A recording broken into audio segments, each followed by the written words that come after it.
Ya, Assalamualaikum warahmatullahi wabarakatuh. Saya Nura Tasha binti Hashim dari Kumpulan 5, mewakili Kumpulan 5 untuk membentangkan tajuk kesan Perintah Kawalan Pergerakan PKP terhadap pelajar Institut Pengajian Tinggi IPT.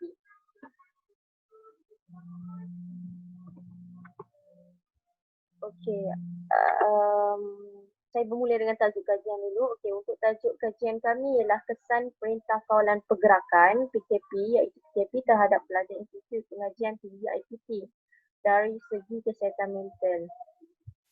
Okey, so untuk pendahuluan daripada tajuk ni ialah dunia telah digemparkan dengan satu gelombang virus yang dikenali sebagai COVID-19. Lebih 6 juta penduduk seluruh negara telah dijangkiti lah, melebihi 300,000 kematian yang telah direkodkan. Setakat 6 Jun yang lalu, Malaysia telah mencatatkan jangkitan lebih 8,000 rakyat. So penularan ni agak pantas sebab dia ber berjangkit dengan cara sentuhan ataupun cecair yang keluar seperti semua batuk dan sebagainya lah. Okey, untuk semua premis diarahkan tutup. Seperti semaklum PKP kan, PKP pertama kita punya premis banyak yang tutup, bukan banyak lah, semua tutup lah kecuali pada bahagian-bahagian yang penting seperti essential services, bahagian kesihatan, kementerian kesihatan semua kan. So untuk pelbagai penggunaan, pembatalan dan pembaharuan telah dilakukan di peringkat pendidikan.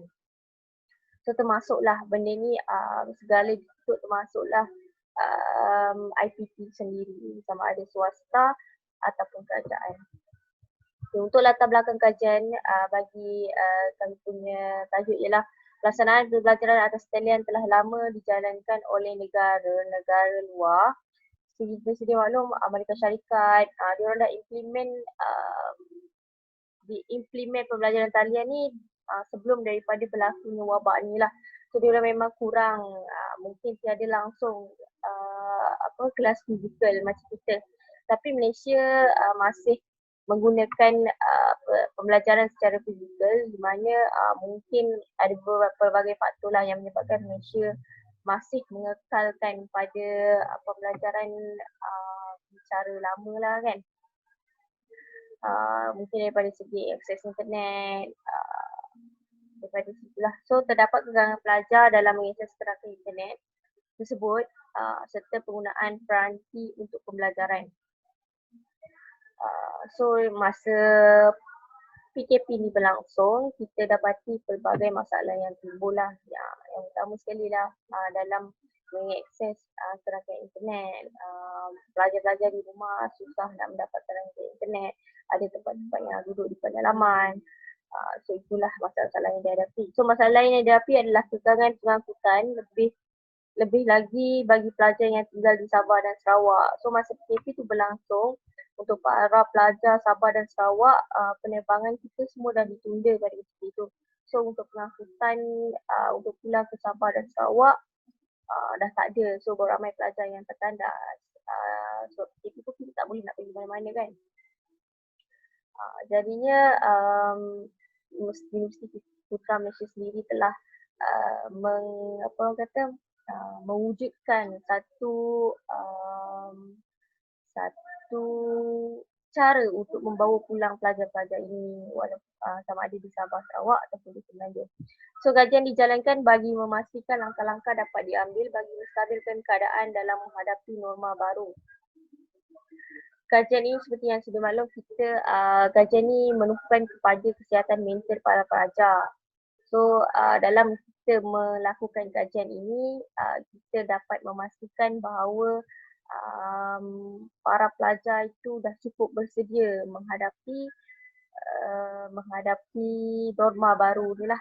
So, supaya pelajar IPT dapat menghadapi norma baru ini dengan senang dan supaya mereka sentiasa bersedia dengan sebarang kemungkinan dari peringkat pembelajaran kelak, terutama sekali bagi kesihatan mental lah, sebab kita sedia maklum mental para pelajar, mental manusia ni lain-lain. Jadi mungkin dia rasa benda tu okey tapi orang lain rasa benda tu buat dia stres.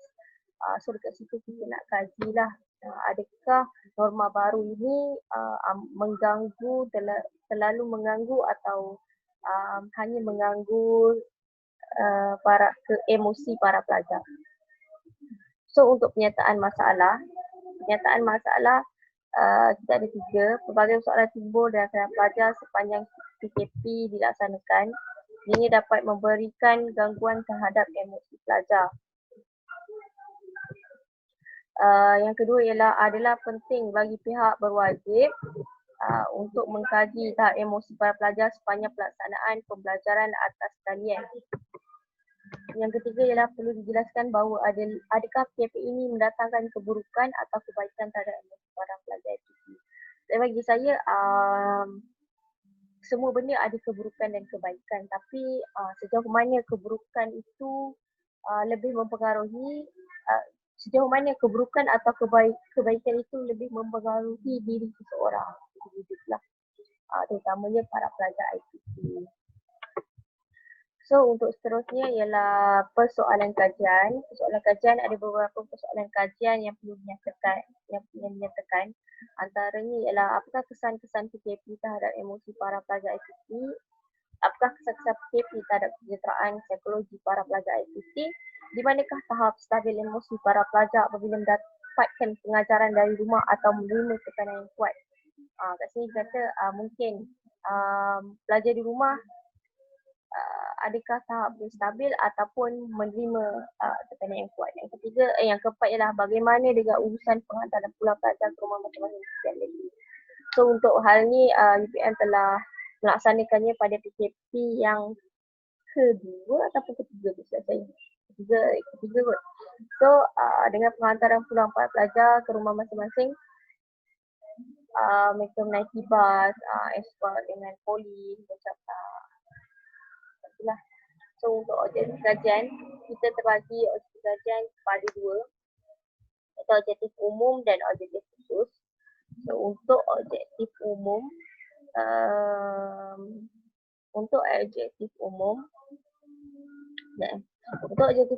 kajian ini dilaksanakan untuk mengenal pasti kesan-kesan PKP yang mempengaruhi tahap kesihatan mental para pelajar IPT lah. Untuk objektif khusus kita ialah kita mengenal pasti kesan-kesan PKP kepada pelajar IPT. Yang kedua ialah mengenal pasti tahap kesihatan mental pelajar sama ada dari segi emosi dan kesihatan psikologi. Yang ketiga ialah menentukan kaitan ataupun korelasi antara pelajar-pelajar. Assalamualaikum warahmatullahi wabarakatuh. Saya adalah 192900. Saya akan membentangkan kepentingan kajian. Kepentingan kajian ini ialah untuk membantu para pelajar IPT untuk menguruskan kesihatan mental dengan baik dalam menghadapi norma baru sepanjang PKP dilaksanakan. Seterusnya, ini adalah kerana mahasiswa merupakan aset negara yang penting bagi membantu membangunkan masyarakat dan negara. Seterusnya, membuka mata masyarakat terutamanya dalam kalangan pelajar bahawa kesihatan mental adalah sangat penting untuk dijaga dan dikawal. Seterusnya adalah sorotan kajian. Perintah Kawalan Pergerakan PKP. Perintah Kawalan Pergerakan ini telah dilaksanakan pada 18 Mac. Seterusnya, PKP juga melibatkan penutupan semua institusi pendidikan tinggi dan larangan ini menyeluruh kepada pergerakan dan perhimpunan ramai di seluruh negara dan para pelajar tidak dibenarkan keluar sama sekali dari tempat kediaman di asrama. Namun, kebajikan para pelajar yang berada di asrama sepanjang tempoh PKP adalah dijaga dengan merapi. Terusnya, kesejahteraan psikologi dari segi emosi pelajar IPT. Menurut kajian-kajian lepas, kesejahteraan emosi pelajar boleh terganggu apabila wujud emosi yang tidak gembira hasil daripada faktor persekitaran. Contohnya adalah faktor kekeluargaan yang longgar, kurang perhatian daripada keluarga dan rakan-rakan, konflik dalam keluarga dan dalam hubungan antara rakan sebaya yang tidak harmoni. Seterusnya adalah metodologi kajian. Terdapat 2 hipotesis kajian. Yang pertama adalah hipotesis null, iaitu kesan-kesan pelaksanaan Perintah Kawalan Pergerakan PKP tidak mempengaruhi kesejahteraan emosi pelajar institusi pengajian tinggi. Hipotesis alternatif adalah terdapat kesan terhadap pelaksanaan perintah kawalan pergerakan kepada kesejahteraan emosi pelajar. Teknik kajian yang akan dilakukan adalah berbentuk tinjauan iaitu survey. Ini merujuk kepada perkara yang berkaitan dengan persimpanan, pengukuran dan analisis data. Seterusnya, kami akan mengenal pasti kesan pelaksanaan perintah kawalan pergerakan terhadap kesejahteraan emosi pelajar IPT terutama di Universiti Putra Malaysia. Instrumen kajian yang akan digunakan adalah borang soal selidik dan skop kajian adalah pelajar institusi pengajian tinggi dan responden adalah terdiri daripada pelajar UPM kerana mereka lebih mudah untuk didekati dan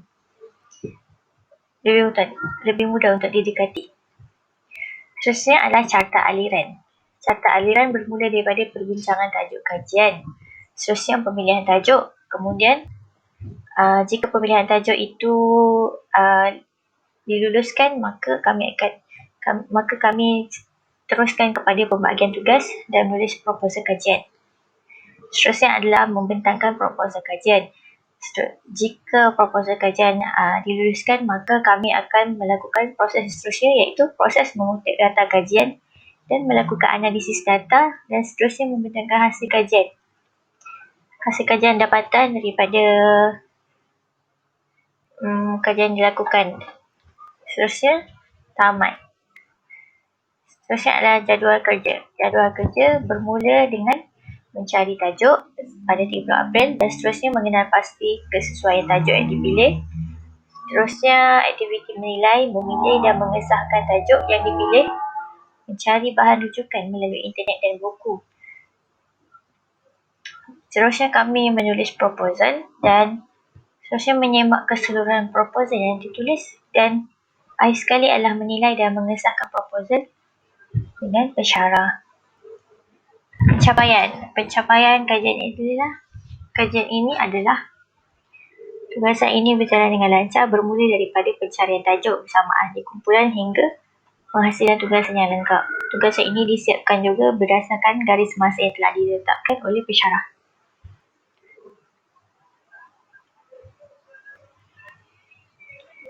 Dan itu sahaja daripada pembentangan ini. Sekian, terima kasih.